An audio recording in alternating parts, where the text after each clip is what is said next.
Hari ini, pagi ini saudara, saya ingin sampaikan tentang sesuatu hal, ya, tentang upah mengikuti Yesus. Ya, nanti saudara bisa dengar khotbah yang tadi pagi. Ya, nanti baru kita sambung yang kedua ini. Upah mengikuti Yesus. Siapa yang mau dapat upah? Angkat tangan. Itulah orang Kristen. Kalau ditanya mau dapat upah, semua langsung ya, karena yang namanya upah itu pasti enak. Ya, semua orang tentu pengen dapat upah. Dan untuk apa kita ikut Yesus kalau nggak ada upah? Pulang saja, nggak usah ke gereja, nggak usah percaya. Kita semua tentunya ya pengen dapatin sesuatu. Kita nih udah ikut Yesus, apa nih yang kita dapat? Kita buka bersama Injil Matius pasal yang ke-19 ayat 27 sampai ayat yang ke-30, saudara. Injil Matius 19 ayat 27 sampai ayat yang ke-30. Baca bersama 1, 2, 3. Lalu Petrus menjawab dan berkata kepada Yesus, "Kami ini telah meninggalkan segala sesuatu dan mengikut Engkau. Jadi apakah yang akan kami peroleh?" Kalau saudara lihat judul perikop dari ayat ini tuh upah mengikuti Yesus. Satu kali Petrus tanya sama Yesus. Ya, mungkin Petrus sudah merasakan malang melintang ikut Yesus, ya, banyak yang mencerca, ya, banyak juga mengalami badai. Lalu dia baru tersadar karena ternyata mereka itu meninggalkan jalannya, meninggalkan ayah dan ibunya, ngikut Yesus kemana-mana. Dia baru sadar, lalu dia tanya sama Tuhan, "Kami ini telah meninggalkan segala sesuatu, termasuk meninggalkan hidup lama, dosa-dosa lama, ya, dan mengikut Engkau. Jadi apa yang akan kami peroleh?" Itulah manusia. Memang kita wajar, saudara, bertanya apa yang kita dapat. Manusia itu selalu berhitung untung. Banyak orang itu, saudara, mengukur berkat itu hanya uang. Dia lupa, kau itu 1 bulan ini tidak masuk rumah sakit, itu sudah puji Tuhan, haleluya, 12 kali. Coba kalau mau masuk rumah sakit, berapa banyak uang yang harus kita bayar? Orang, maaf, nggak bisa buang air besar saja, masuk rumah sakit di Jakarta itu bisa puluhan juta loh. Iya Pak, iya. Berkat Tuhan itu, saudara bangun pagi, saudara bisa ke toilet lancar, itu berkat enggak? Berkat. Tapi seringkali kita ini selalu mengkonotasikan berkat itu dengan kita buang itu jauh-jauh, saudara. Anakmu sehat, ya, usahamu sehat. Banyak orang itu gini, saudara, ya, selalu berpikir ikut Yesus itu uang, berkat itu uang. Saya mau tanya di sini, saudara butuh uang nggak? Pendeta butuh uang nggak? Kok lebih kencang butuhnya? Saya butuh uang, butuh. Ya, uang itu tidak dibawa mati, tapi nggak ada uang bawaannya bertobat. Kenapa saudara sambung? Berarti ini apa yang ada di hati meluap dari mulut. Saya itu hanya mengumpan loh. Kalau nggak ada uang kau rasanya mau mati, bertobat kau, mata duitan berarti kau. Ya, jangan jadi orang mata duitan. Tapi orang Kristen yang tersesat selalu mengukur berkat Tuhan itu dari uang. Ya, dia pikir kalau dia ke gereja pokoknya uangnya banyak, tokonya diberkati, cuannya banyak. Udah gitu nggak tahu malu kadang orang Kristen itu, ya, ngasih persembahan di gereja. Maaf ya, masih ada loh uang 2.000. Di sini ada nggak Pak? Jangan ngomong loh Pak, jangan. Bapak gembala, dilarang ngomong-ngomong. Saya aja. Tapi nggak tahu saya ngomong gini berarti Roh Kudus tahu ini banyak yang ngasih persembahan 2.000. Maaf ya saudara, maaf. Kau bayar parkir aja di Jakarta 5.000. Saya bukan ngomong nilainya loh. Kalau memang kau hanya tinggal punya 2.000, Tuhan lihat hatimu. Itu persembahan terbaik yang kau beri. Tapi banyak orang Kristen diberkati Tuhan berlimpah, ngasih kolektor 2.000, ndak malu sama malaikat, ndak malu.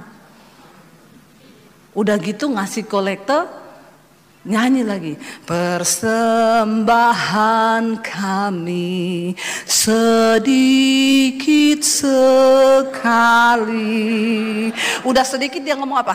Kiranya Tuhan terimalah dengan senang. Nggak tahu diri nggak? Udah ngasihnya sedikit, minta Tuhan terima dengan dibalas sama malaikat, berkat yang ku beri sedikit sekali, kiranya engkau terimalah dengan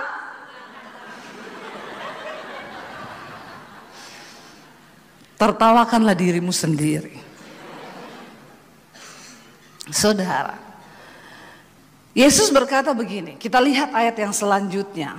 Yesus bilang di sana, kata Yesus kepada mereka, aku berkata kepadamu, sesungguhnya pada waktu penciptaan kembali, apabila anak manusia bersemayam di tahta kemuliaannya, kamu yang telah mengikut aku akan duduk di kemuliaan Tuhan. Kalau nggak ada pengorbanan dari pengiringanmu kepada Tuhan. Seringkali saudara, kita ini sama Tuhan suka hitung-hitungan. Hitung. Ya, mau memberi itu apa yang aku akan dapat dari Tuhan. Kita lupa loh. Kita ini narik oksigen, bernapas itu udah enggak pakai tabung, udah gratis. Itu anugerah. Keluargamu baik, anakmu baik, usahamu baik, semua baik, itu anugerah. Dan kalau engkau hanya mengukur berkat Tuhan itu dari uang, yaitu engkau tersesat. Makanya banyak orang Kristen itu sama Tuhan hitung untung rugi terus. Dan engkau tidak akan pernah melihat kemuliaan Tuhan selama kita ini hitung untung rugi dengan Tuhan. Loh, kenapa kita percaya Yesus? Upahnya yang pertama tadi dikatakan yang paling jelas, ayat yang terakhir bilang, dan engkau akan memperoleh hidup yang kekal. Semua manusia di dunia ini membutuhkan yang namanya keselamatan. Hal pertama, upah yang sangat luar biasa yang kita terima dari Tuhan Yesus, upah dalam kita percaya mengikut Tuhan. Yang pertama itu hidup kekal dulu. Hidup kekal. Karena itu orang Kristen yang sungguh-sungguh sudah percaya Tuhan, dia nggak takut mati lagi karena ada jaminan hidup sampai pada kekekalan. Karena itu setiap kita hari ini sudah nggak takut mati kan? Semua sudah siap mati?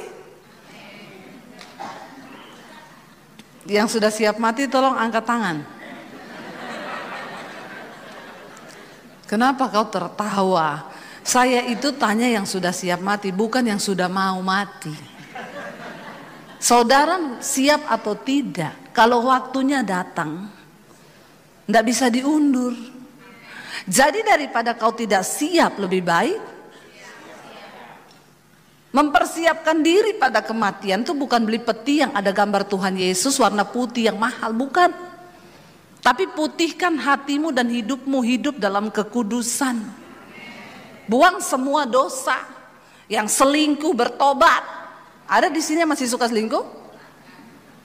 Bertobat kau. Ya, ada orang datang sama saya, Bu Debbie, saya ini dia pejabat. Saya ini pejabat, Bu, tapi saya itu satu kelemahan saya. Apa, Pak? Saya ini suka jatuh sama perempuan. Itu bukan kelemahan Pak, kelebihan.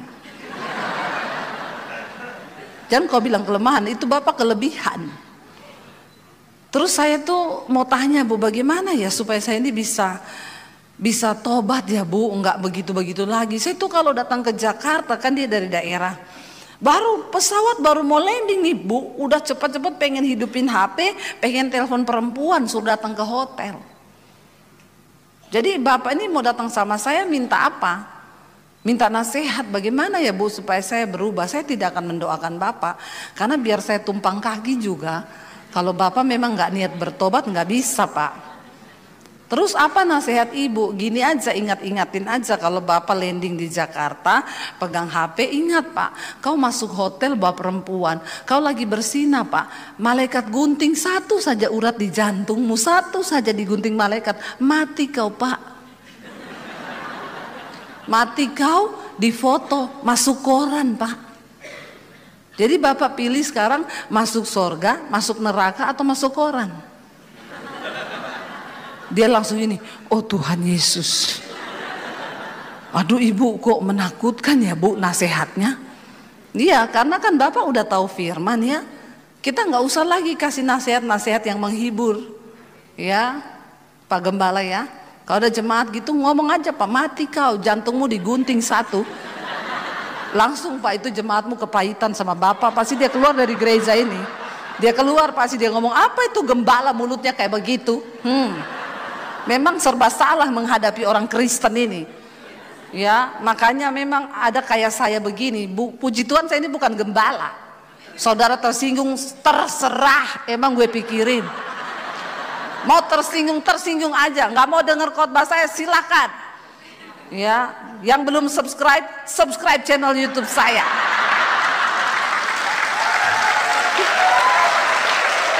Nggak usah tepuk tangan. Ya, Debbie Basir TV. Ya, tolong subscribe, like, dan share. Amin. Udah nggak usah denger nasihat yang manis-manis ya, udah bukan waktunya manis-manis. Oh gitu ya, jadi Bapak suka selingkuh, Tuhan mengerti kok Pak. Pret,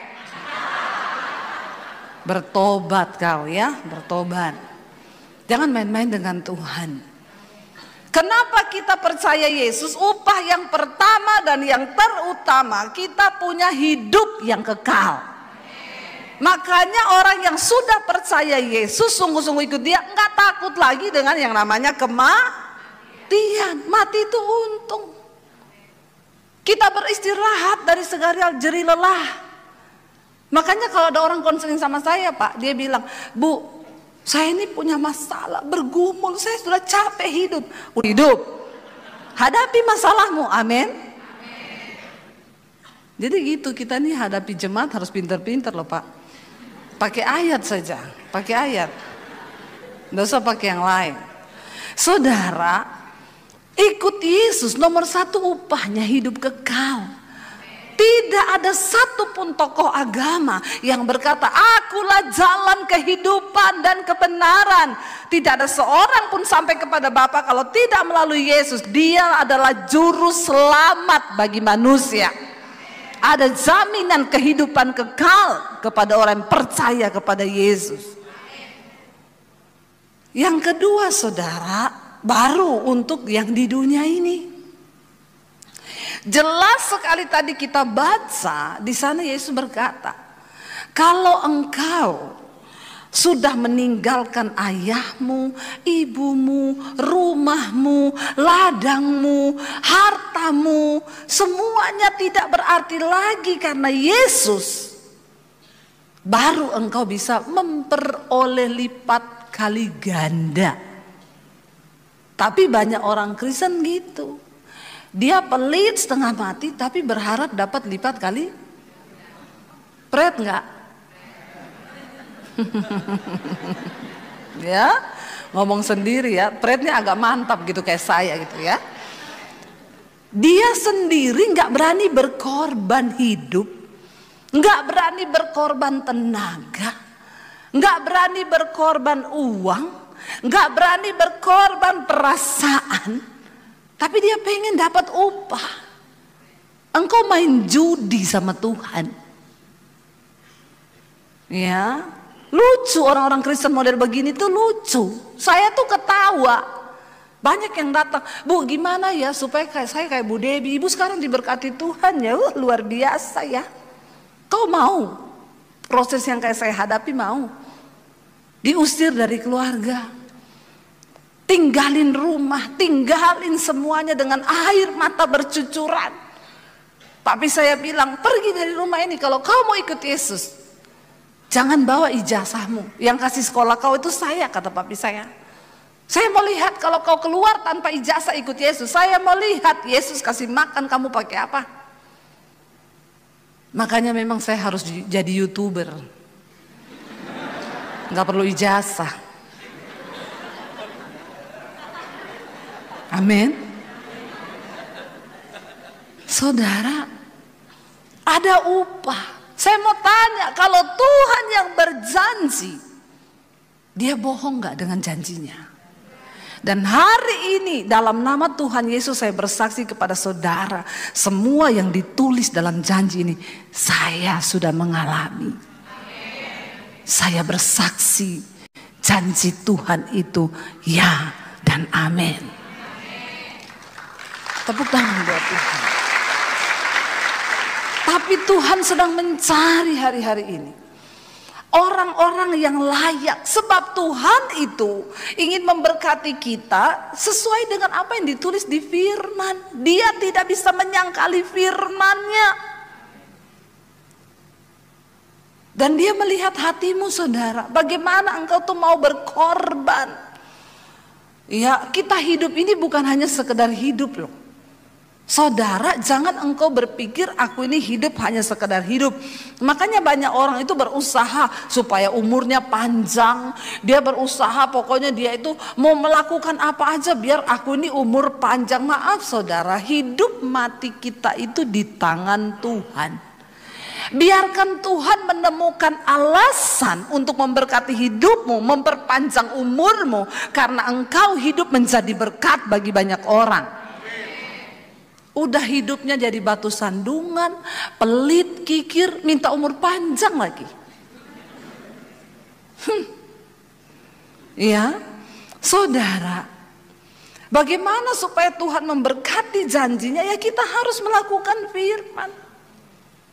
Jangan ada seorang pun yang merasa sombong di sini. Saya selalu berkata begini, jangan sombong kalau hari ini engkau merasa engkau masih muda. Karena syarat untuk mati itu bukan harus tua.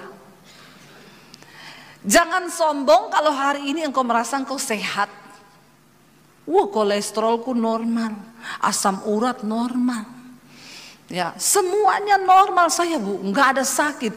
Jangan sombong. Karena syarat untuk mati tidak harus sakit. Banyak orang lagi sehat, dipanggil. Saya selalu berkata, engkau hidup sehat itu baik saudara. Saudara nge-gym, olahraga, minum vitamin bagus. Tapi itu bukan untuk memperpanjang umur. Itu hanya untuk engkau hidup sehat. Karena hidup sakit-sakitan juga jadi batu sandungan. Kita hidup sehat, jaga makan. Ya, makan yang benar itu untuk hidup sehat.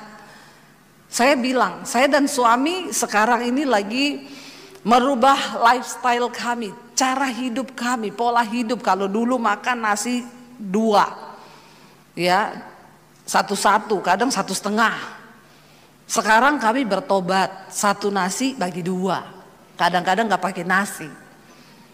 Ya, dulu kalau parkir cari yang deket, sekarang parkir cari yang jauh say, biar jalan agak jauh. Ya. Ada lift, naik tangga aja. Tapi kalau di hotel lantai 21 ya naik lift saya. Jangan saudara suruh naik tangga ya. Nanti urat saya ya kram semua. Jadi kita mulai merubah pola hidup kita. Kenapa? Kami ini kepengen menguruskan badan sedikit. Bukan supaya umur panjang, bukan. Karena hidup ini sudah berat. Ya, kalau badanmu berat semakin semakin berat pergumulan hidupmu, nak. Jadi turun-turunkanlah badan. Sehat dia, makannya sehat, sehat. Matinya ketiban alat berat. Lo bener. Jangan andalkan apapun, tapi taruh andalanmu tuh benar-benar kepada Tuhan. Ya. Dan jangan takut kalau memang sudah waktunya mati, ya mati. Saya bersyukur sekarang orang-orang yang mendengarkan khotbah-khotbah saya setiap malam ikut mesbah doa, pagi ikut mesbah syukur, mereka tuh sekarang mengerti.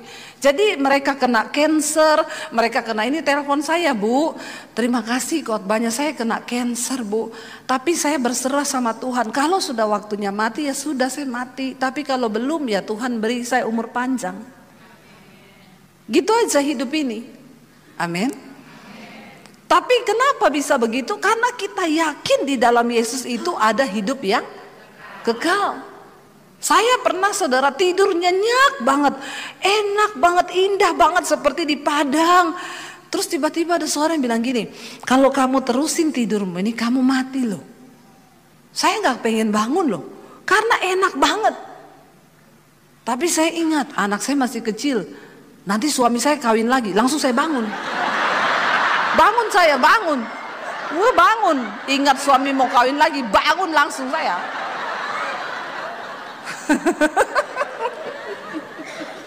Ya.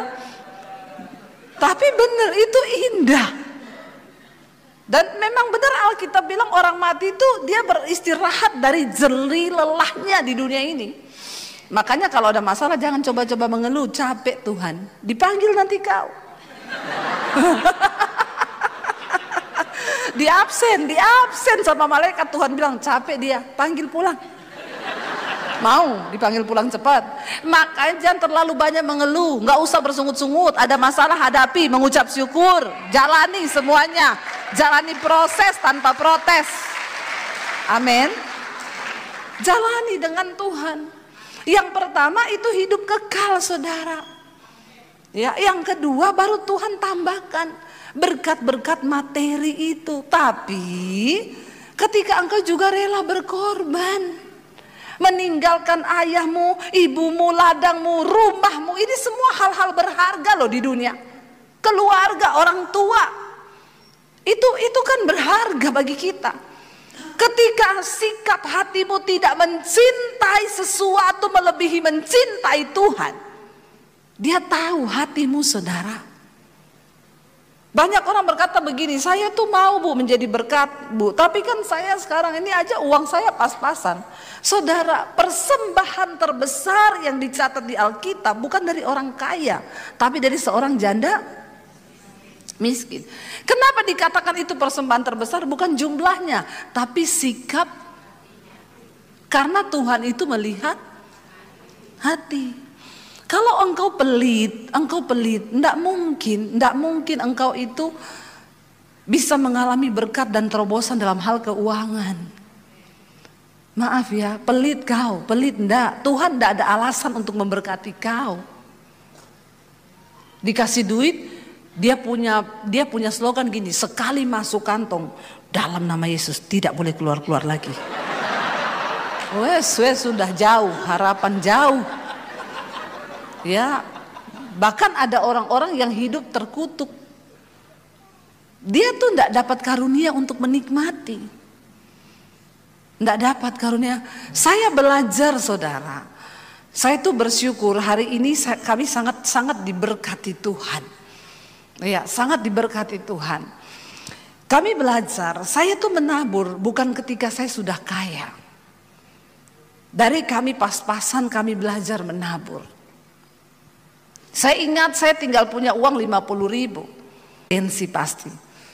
Dibuka sama suami saya. Tidak lama suami saya masuk. Saya ada penjual soto dekat gereja. Kenapa? Mau pinjam uang. Dan dia bukan orang Kristen. Dia agama seberang. Saya tanya, pinjam berapa? 50.000. Saya bilang uang kita tinggal 50.000. Kenapa juga dia pinjam pas?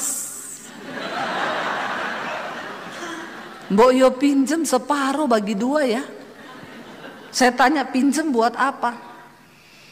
Anaknya demam. Kata suami saya gini, aku terserah kamu. Kan kamu yang lebih peka sama Tuhan. Kalau kamu bilang kasih, kasih. Kalau kamu bilang jangan, ya jangan. Dia juga menaruh imannya kepada saya. Saya bilang nanti kalau besok gak ada duit, dia salahin saya lagi. Siapa suruh kau kasih kemarin? Jadi saya tuh bingung. Saya hanya berdoa, Tuhan, apa yang harus saya putuskan? Karena kami juga harus berhikmat. Besok anak saya susunya habis. Firman Tuhan berbicara, kesusahan sehari cukup untuk sehari. Sebab besok ada kesusahannya sendiri. Tapi ayat ini tidak berlaku ketika kau gajian. Terus kau pergi ke mall. Terus kau belanja, kau bilang kesusahan sehari cukup untuk sehari. Itu bodoh. Nanti kau kesulitan uang. Tuhan bilang syukur. Akhirnya saya bilang sama suami, kasih aja. Saya bilang yang pertama gini, saya dikasih, dia pulang nih. Dia bilang nanti saya ganti minggu depan. Suami saya bilang enggak usah diganti, Pak. Kalau engkau sudah memberi, jangan kau harap balas, ya. Kasih. Jangan kau harap ganti. Kalau hatimu enggak sampai untuk memberi, jangan kau kasih. Daripada kau berdosa. Banyak orang Kristen ngasih pinjaman, dia nagihnya di Facebook, di Instagram. Nyinggung. Ya gaya selangit, utang enggak bayar. Bayar dulu utangmu. Kau berdosa, kau enggak terima apa-apa, upahmu enggak ada di hadapan Tuhan. Alkitab bilang kalau kau beri, jangan harap kembali. Makanya beri sesuai takaran imanmu. Orang pinjam 10 juta, kau enggak bisa kasih 10 juta. Wah ini kalau dia enggak ganti, saya jadi berdosa nih. Kasih aja sekerelaanmu. Saya enggak bisa kasih kamu 10 juta. Jangan bilang enggak ada duit. Bilang aja saya enggak bisa ngasih kamu 10 juta. Tapi saya kasih 2 juta, enggak usah ganti, ambil aja. Kalau memang dia benar-benar butuh. Tapi kalau imanmu nyampe 10 juta ya kasih. Maka kau akan diberkati. Saudara, waktu itu saya bilang sama suami, pertama ya saya, dia tuh penjual soto dekat gereja kita. Yang lebih kaya dari saya dan suami itu banyak. Kami ini cuma naik motor ke gereja waktu itu. Kita pelayanan naik motor, kadang bonceng 5, anak saya 3 tuh. Iya, saya ngalami, saudara. Yang pertama saya bilang sama suami saya, kenapa dia datang sama kita loh? Kenapa dia nggak datang sama yang lebih kaya, yang naik mobil? Saudara, kalau ada orang minta tolong padamu, bersyukur, berarti tampangmu itu masih tampang malaikat. Amin. Coba kau kira-kira ya, kalau 1 bulan ini kau nggak pernah ada orang minta tolong, kau berkaca lah, mungkin sudah ada tanduk 2 di kepalamu. Orang udah lihat kau kayak setan, makanya dia nggak berani minta tolong sama kau. Loh bener itu anugerah. Kalau ada orang masih datang minta tolong sama kita tuh anugerah, saudara. Saya bilang sama suami itu anugerah loh saya. Dia datang sama kita, ya. Habis itu ya sudah kita kasih. Besoknya, tapi Tuhan melihat dari sorga. Tidak ada satupun yang tidak dilihat Tuhan. Waktu hatimu tulus, waktu engkau memberi dengan sukacita. Saya belajar dari kami masih miskin, cuma punya 50.000. Besoknya suami saya ada pelayanan. Dulu suami saya sering diundang main keyboard kalau ada persekutuan. Saya bilang sama suami saya, aku ini udah gak punya duit, bengong di rumah, nanti banyak dosa. Aku tak ikut kamu pelayanan ya. Iya yuk ikut aja, daripada bengong, lumayan juga makan gratis. Ya, saya ikut suami, naik motor kita pergi pelayanan. Sampai di sana saya duduk, suami pelayanan. Tiba-tiba sebelum mulai acara, ada satu pengusaha kaya, dia masuk di pintu. Saya lihat bapak ini, waktu saya lihat ada suara di hati saya langsung ngomong gini, nanti bapak ini akan memberkati engkau. Saya tengking dalam nama Yesus. Mata duitan, mata duitan. Begitu lihat orang kaya, langsung suara hatinya bicara. Dasar bertobat kau. Karena banyak orang begitu kan, waktu nggak punya duit, ketemu orang kaya, muka langsung berubah jadi celengan babi.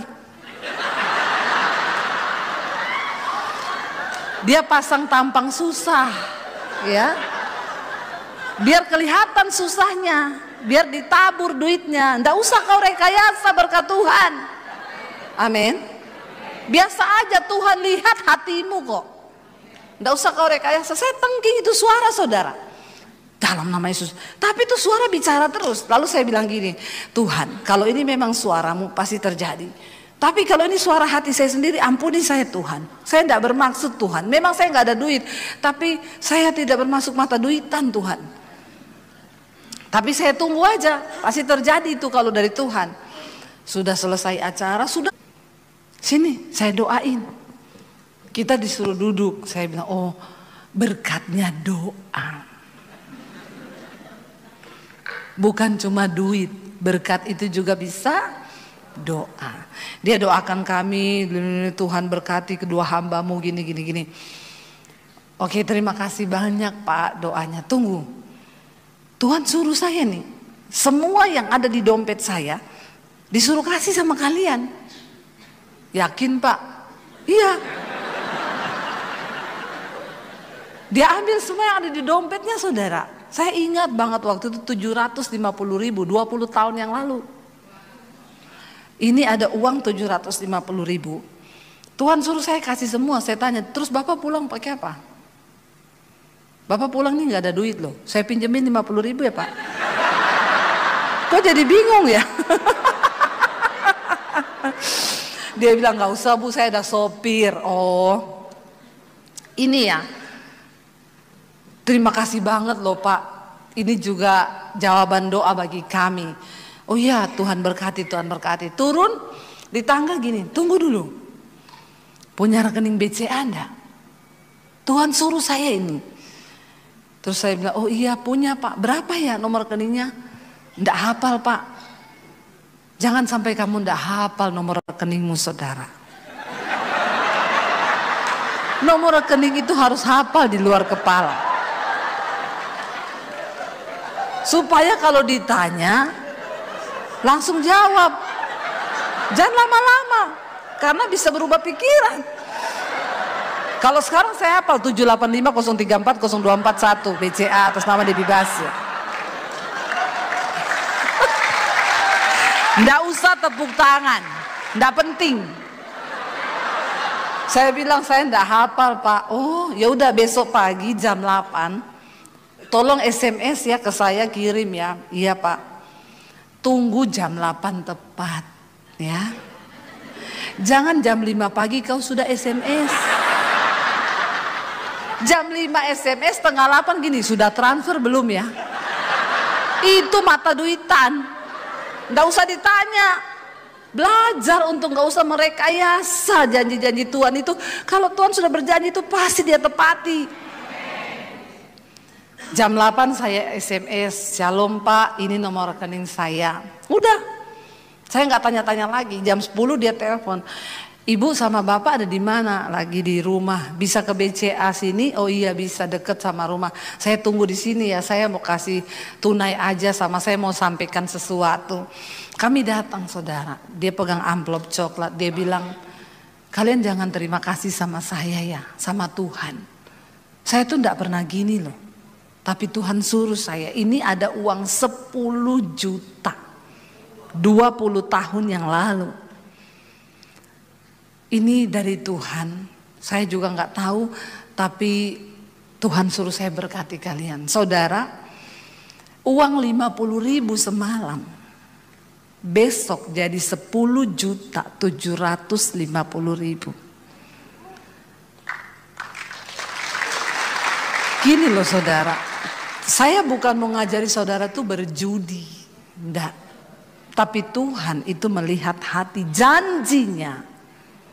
Waktu engkau itu sayang dengan uang, Tuhan itu kan melatih kita dari hal-hal yang kecil. Tuhan berkata, saat engkau menolong orang yang kesusahan, saat menolong mereka yang lemah, itu sama dengan engkau lakukan bagiku. Yesus berkata, saat aku di penjara engkau membesuk aku, saat aku di rumah sakit engkau menolong aku, saat aku lapar kau beri aku makan. Mereka bilang, kapan engkau lapar Tuhan?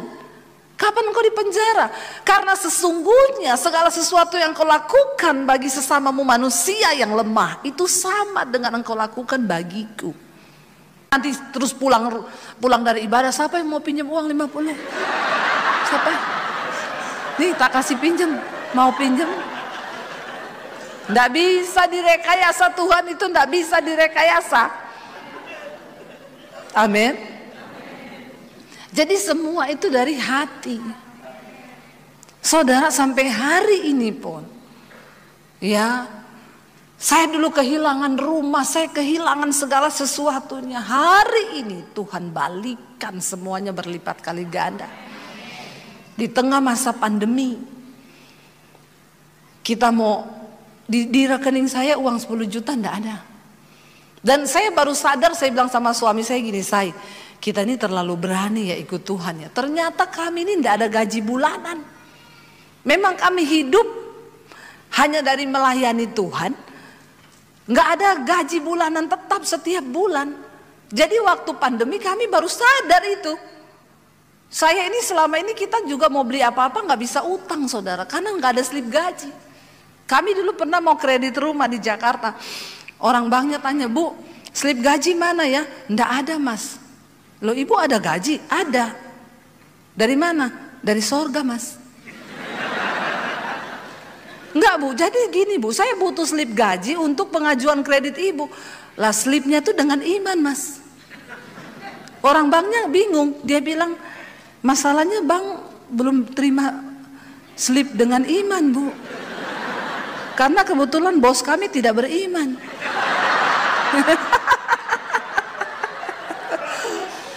Jadi kami ini tidak bisa beli apa-apa, kredit tuh tidak bisa, tidak ada slipnya, gajinya langsung dari sorga. Nah waktu pandemi kita tidak punya uang sama sekali. Saya bilang sama suami, keputusan terburuk adalah kita jual rumah di Jakarta, kita pulang ke Solo, lupakan sudah. Udah begitu anak saya datang, Mam, aku mau kuliah loh tahun ini. Nah, ini orang sudah pada mati semua nak. Kenapa lagi kau bicara kuliah? Berapa kuliahmu? 70 juta masuknya, apalagi 70 juta uangnya siapa? Tapi gini nak, kalau Tuhan berkehendak kau kuliah, pasti ada jalannya. Tapi kalau enggak usah memaksa nak. Kuliah atau tidak, itu tidak menentukan masuk sorga. Saya menghibur diri saudara. Dan menghibur anak saya tentunya. Mami tidak mau pinjam uang untuk kuliahmu ya nak. Saya dan suami itu punya prinsip saudara. Kami ini hamba Tuhan. Kami tidak boleh pinjam uang. Karena waktu kami pinjam uang, kami mempermalukan nama Tuhan. Itu prinsip saya. Dan Tuhan melakukan sesuai dengan imanmu. Di tengah masa pandemi tiba-tiba lockdown, semua nggak bisa kemana-mana. Saya bilang sama suami, saya mau melukis. Suami saya bilang, hah mau melukis? Aku nikah sama kamu 20 tahun lebih ya. Aku nggak pernah lihat kau gambar-gambar. Kalaupun gambar gunung 2 jalan di tengah, saya sawah kanan kiri. Itu semua saudara juga bisa. Dia bilang, kau mau melukis apa? Ya nggak apa-apa daripada nggak ngapa-ngapain. Begitu lockdown pertama buka, ayo antar saya ke toko Gramet. Kita ke Gramedia, saya pilih kanvas. Mbak, ukuran kanvas terbesar berapa? Ada bu, 120 kali 80, 120 kali 1 meter. Ya udah saya minta itu 5 biji ya. Suami saya gini, ini hobi atau belajar? Memang laki-laki itu suka tidak percaya sebelum melihat. Karena laki-laki selalu pakai logika. Maka gitu, karena Ukuran otak laki-laki itu lebih kecil daripada ukuran otak perempuan, tapi memorinya full. Ukuran otaknya kecil, memori full. Beda perempuan otaknya besar, tapi tidak ada isinya.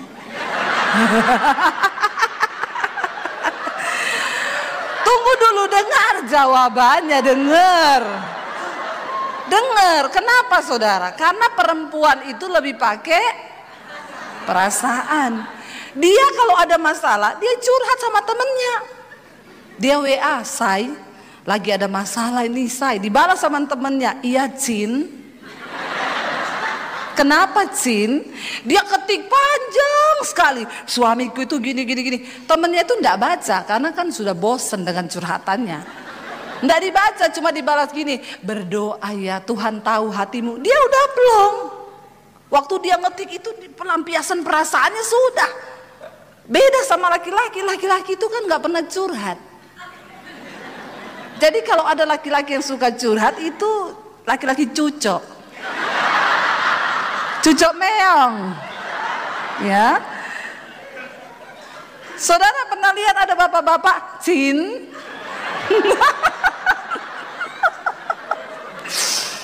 Nggak ada kan laki-laki bilang sama temannya Cin, iya Say. Itu udah fix, homo pasti. Dilarang yang begitu-begitu ya. Tapi kalau perempuan tuh kan biasa. Perempuan yang ada masalah dia jalan-jalan ke mall, cuma cuci mata, ndak beli, masalahnya udah hilang. Laki-laki itu beda, dia pikir. Jadi itu penyebabnya. Lah suami saya marah-marah, Say, kita ini nggak ada duit loh. Kamu itu mau hobi atau kamu mau belajar? Kalau kamu mau belajar gambar, beli yang ukuran 10 cm. Saya bilang, terus kamu lihatnya lukisan pakai keker. 10 cm itu lukis apa, Say? Tanda tangan aja udah penuh. Dia bilang, tapi kan baru mau belajar ya, jangan begitulah. Saya bilang, sudahlah, saya juga nggak tahu. Lumayan kalau bagus bisa dipajang di rumah. Di tengah masa pandemi itu, lockdown pertama buka, lagi heboh-hebohnya. Saya melukis, cuma 2 jam. Selesai lukisan, suami saya keluar dari studio. Ini lukisan siapa? Saya bilang, di sini ada siapa? Emang di sini ada siapa? Dia bilang, enggak mungkin loh. Ini lukisanmu? Lah ada siapa di sini? Tetap enggak percaya, tetap. Sudah melihat juga tetap tidak percaya. Itulah laki-laki. Enggak mungkin loh kamu. Lah siapa saya di sini? Enggak ada siapa-siapa loh. Daripada dia bertanya-tanya, saya foto, saya upload di IG. Puji Tuhan, lukisan pertama saya laku. Tiba-tiba ada inbox, Bu, itu lukisannya dijual enggak? Saya bilang, saya baru belajar melukis. Ini lukisan pertama, tapi dijual enggak? Ya, kalau mau dibeli silakan aja. Harganya berapa? Ya saya juga enggak tahu. Yang penting ganti tinta sama kanvas aja, lebihin sedikit lah ya. Ongkos capeknya. Dia bilang, oke, minta nomor rekeningnya, Bu. Saya kasih. Saudara, lukisan pertama saya laku 10 juta.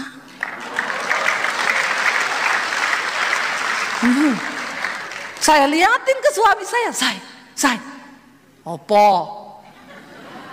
Masih marah kan? Habis 3 juta dia beli kanvas 5 biji.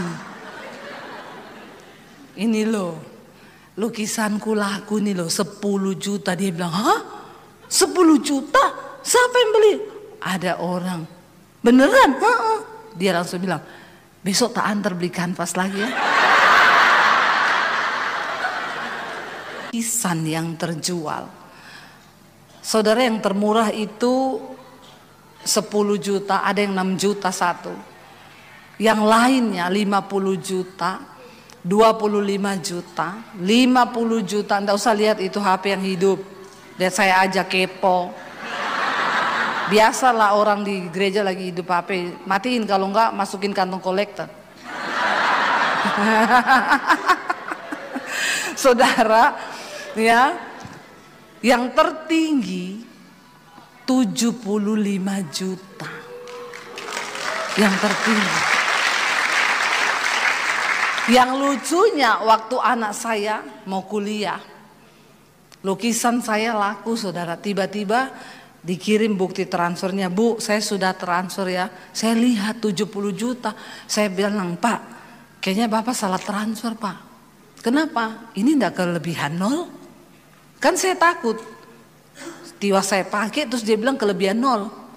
0 itu berarti saudara. Akhirnya dia bilang, oh enggak Bu, itu yang Tuhan taruh di hati saya. Saya bilang, anak saya sini dek, berarti Tuhan izinkan kamu kuliah. Saudara, tepuk tangan buat Tuhan. Janji firman Tuhan itu ya dan amin. Tapi ada syarat. Ada syarat. Engkau tidak mungkin melihat kemudahan-kemudahan sorgawi kalau engkau pun tidak hidup menjadi pelaku firman. Orang yang murah hatinya akan beroleh kemurahan. Itu janji Tuhan. Kenapa ya aku tidak pernah menerima kemurahan begitu? Kenapa ya? Kenapa ya?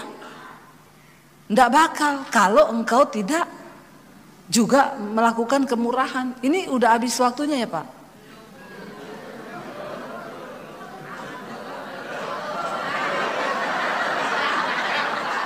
Sampai jam berapa? Sampai jam 2 Anda puasa lemes.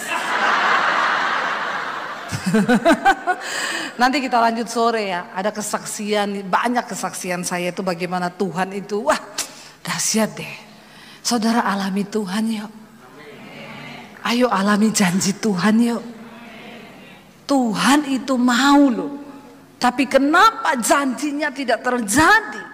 Sebab ada penghalang. Karena dia nggak bisa menyangkali firman-Nya. Dia berkata orang yang murah hati akan beroleh kemurahan. Itu harga mati. Nggak bisa saudara tawar. Saudara pelit tapi saudara berharap kemurahan. Nggak bisa. Nggak bisa. Tuhan tuh nggak bisa mengingkari apa yang sudah ditulis. Jadi kalau engkau mau mengalami janji Tuhan, upah mengikuti Yesus. Hari ini saya melihat itu semua Tuhan genapi saudara.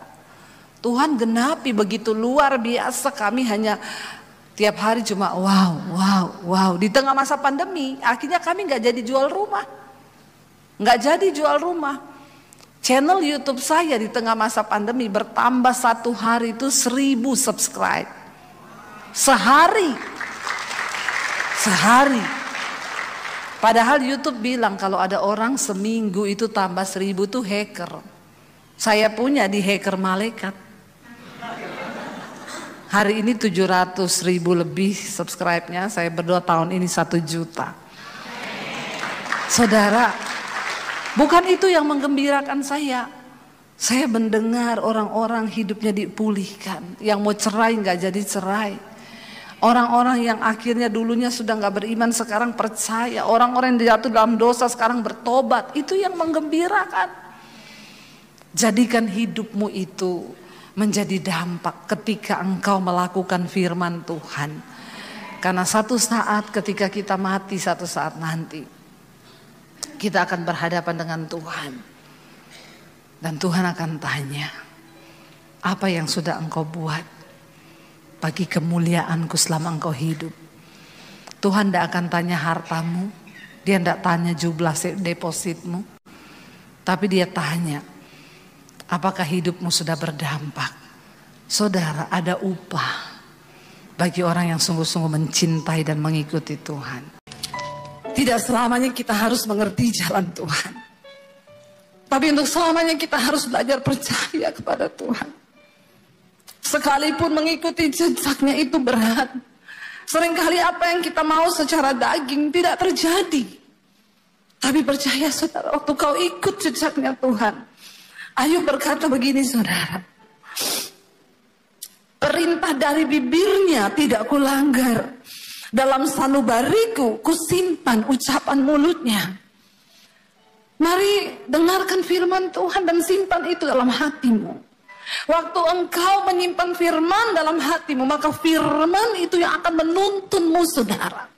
Untuk mulai mengikuti kehendak Tuhan. Waktu kau simpan firman dalam hatimu, maka firman itu yang akan berkuasa membawa engkau sampai pada tujuannya Tuhan. Karena firman itu berkuasa Dan firman itu dikatakan akan mengerjakan setiap apa yang disuruhkan Allah untuk terjadi dalam hidup kita. Bahkan Ayub berkata begini, tetapi Tuhan itu tidak pernah berubah. Siapa dapat menghalangi Tuhan? Perhatikan saudara, kalau hari ini engkau belum mencapai satu tujuan di hidupmu, jangan salahkan orang lain. Jangan pernah salahkan gara-gara dia ini, saya nggak bisa dapat ini. Jangan pernah salahkan nih gara-gara dia ini, sampai saya hari ini harus begini.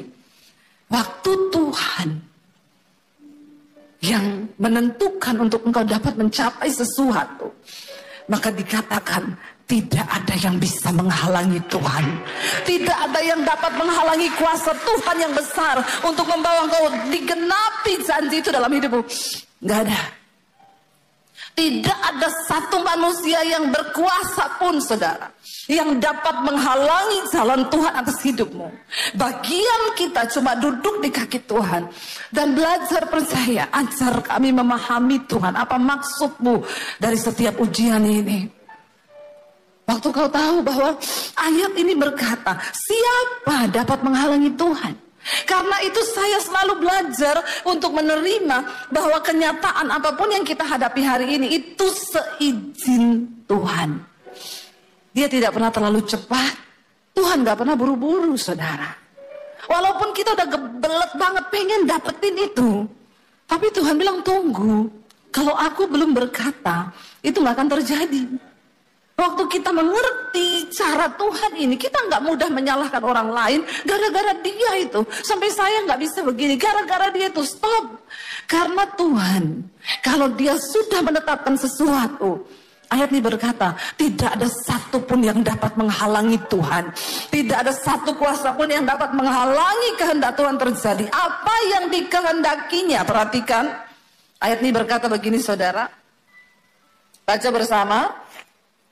Apa yang dikehendakinya dilaksanakan juga. Karena apa? Ia akan menyelesaikan apa yang ditetapkan atasku, dan banyak lagi hal yang serupa yang dimaksudkannya. Tuhan akan melaksanakan ketetapannya atas hidup kita. Hari ini bagian kita berkata, Tuhan, tuntun aku berjalan di dalam jejakmu. Hari ini banyak hal yang tidak kami mengerti. Waktu-waktu ke depan mungkin masa yang suram, kekelaman. Tapi waktu engkau datang dan berkata pada Tuhan, aku mau Tuhan ajar kami memahami semua rencanamu atas hidup kami. Maka dia Tuhan yang turut bekerja mendatangkan kebaikan atas hidup kita. Bangkit berdiri bersama saudara. Angkat hatimu pada Tuhan. Serahkan hidupmu kepada Tuhan malam ini. Ini adalah titik balik. Bilang Tuhan, biar malam ini menjadi titik balik hidupku kepada Tuhan. Kami datang Tuhan, memberi hidup kami kepadamu. Bahwa lidah kami hanya memuji Yesus.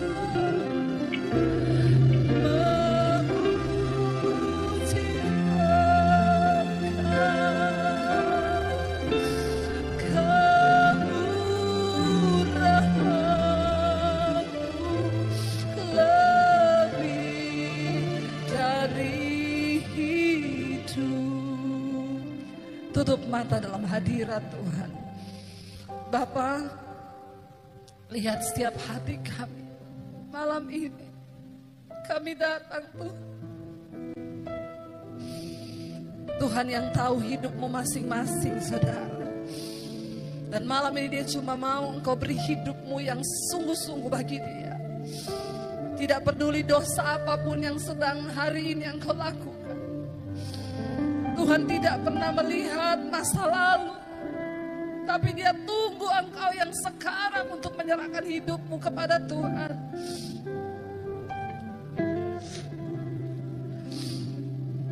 Ini hidup kami Tuhan Yesus.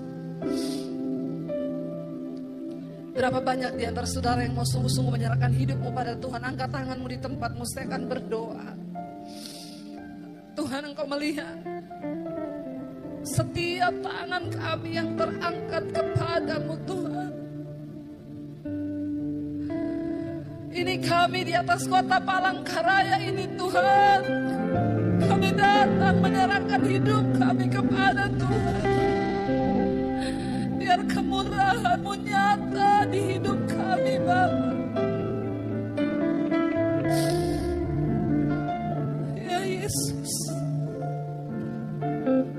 kami tahu malam hari ini surga bersorak-sorai melihat setiap anak-anak-Mu datang menyerahkan hidup mereka kepada Tuhan.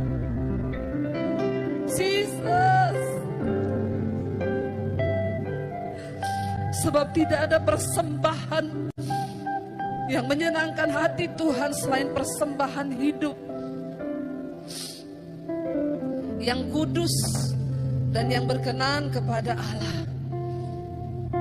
Apapun keadaan kami malam ini, kami mau berkata sekali Yesus, kami mau tetap pilih Yesus saja dalam hidup kami. Tuhan, apapun yang sedang mereka alami dalam hidup mereka malam ini, hamba percaya Engkau yang Maha Tahu. Yang terikat dengan dosa sudah dilepaskan dalam nama Tuhan Yesus. Yang sakit malam ini Tuhan sembuhkan dalam nama Yesus. Yang mengalami pergumulan yang berat malam ini Tuhan lepaskan dalam nama Yesus.